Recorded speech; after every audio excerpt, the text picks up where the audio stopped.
যে ব্যক্তি আরামের ঘুমকে হারাম করিয়া রাত্রে উঠিয়া আল্লাহর কুদরতি পায়ে চেষ্টা করবে, তো দিনের চেষ্টা আর রাতের চেষ্টা একটা কেমন হয়? পার্থক্য হবে না?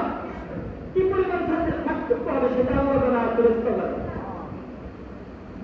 যদি দুনিয়ার 10 টাকার কলা এত ডিফারেন্স হয়, তো যে মুহূর্তে সবাই গুণগা শুধুমাত্র আল্লাহর এক বান্দা আল্লাহর কুদরতি পায়ে চেষ্টা করে, তো আল্লাহর কাছে ব্যক্তি কত প্রিয়, তো যে ব্যক্তি আল্লাহর কাছে এত প্রিয় তার চেষ্টার দাম আল্লাহর কাছে কি পরিমাণ হবে বলেন? এটা কি আমরা কল্পনা করতে পারবো? আমাদের ক্যালকুলেটরে ধরবে? তো আজকে এরকম একটা,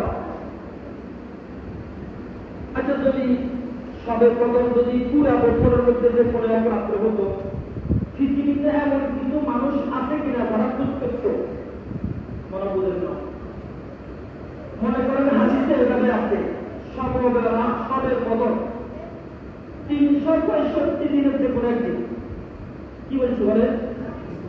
365 দিনের একটু কথার উত্তর দিলে 9-10 মিনিটের মনে করেন উত্তর দিলে সুবিধা, লোক তেমন কোনো সমস্যা নেই। আপনারা আমার কথা বুঝতেছেন কিনা? এই মূল কথা।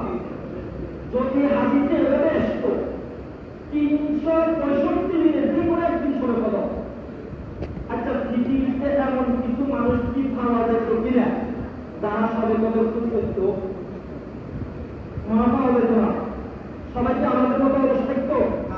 আল্লাহর কিছু বান্দা কি খোঁজ করতো না? আচ্ছা আল্লাহ মেহেরবানি করে পুরা বছরের মধ্যে দেখায়।